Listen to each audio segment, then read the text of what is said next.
అలాగే కొన్ని endowment lands చాలా కాలంగా ఆక్రమణలో ఉన్న ఇంటి స్థలాలు.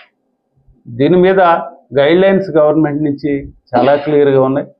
కాబట్టి దీన్ని కూడా దృష్టిలో పెట్టుకోవాలని, ఈ 50-60 సంవత్సరాల నుంచి కొన్ని భూములు ఆక్రమణలో ఉన్నాయి. అంతర్వేది దేవస్థానంలో ముఖ్యంగా 560 ఇళ్ళు ఆక్రమణలో ఉన్నాయి.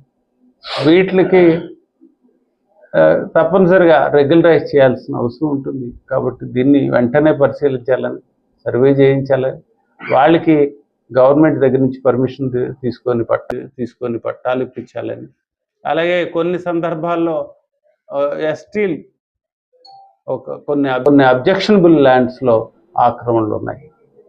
అలాంటివి కూడా ఒక ప్రయారిటీ కింద తీసుకొని పర్మిషన్స్ కూడా అది డెలిగేట్ చేసిన పవర్స్ ఇప్పుడు కలెక్టర్ గారికి, తప్పనిసరిగా కలెక్టర్ గారు కూడా దీన్ని దృష్టిలో పెట్టుకొని దీనికి కూడా క్లియరెన్స్లు ఇవ్వాలని, ఎలాంటి అబ్జెక్షనబుల్ ల్యాండ్స్లో ఎక్కడైనా చాలా కాలంగా ఆక్రమణలు ఉన్నట్టయితే వాటికి కూడా ఇళ్ల స్థలాలకి తప్పనిసరిగా పరిశీలన చేయాలని, అలాగే కొన్ని అసైన్మెంట్ కూడా చేయాల్సిన కొన్ని చోట్ల ఉన్నాయి, చాలా కాలంగా ఆక్రమణలు ఉన్నాయని నేను మాట్లాడుతున్నాను.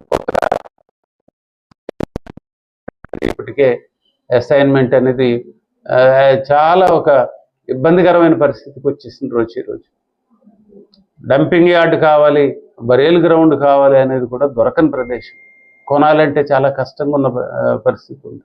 కాబట్టి ఇలాంటి సందర్భాల్లో కూడా ప్రభుత్వం, ముఖ్యంగా రెవెన్యూ యంత్రాంగం, జిల్లాలో ఉన్న రెవెన్యూ విభాగం తప్పనిసరిగా చర్యలు తీసుకొని వీటి ఇళ్ల స్థలాల విషయంలో, అలాగే అగ్రికల్చర్ ల్యాండ్ల విషయంలో తప్పనిసరిగా వారు చర్యలు తీసుకుంటారని, పట్టాదారు పాస్బుక్లు ఇష్యూ చేయటంలోనూ అలాగే రీసర్వే విషయంలోనూ కూడా అన్ని గ్రామాల్లో కంప్లీట్ చేసి, ఏదైతే ఇప్పుడు భూ సమస్యలు ఉన్నాయో ఈ సమస్యలు పరిష్కరించడం ద్వారా మెజారిటీ ప్రాబ్లమ్స్ ఏదైతే గ్రామాల్లో ఉన్నాయో అవి పరిష్కరించాలని కోరుకుంటూ సెలవు తీసుకుంటాం.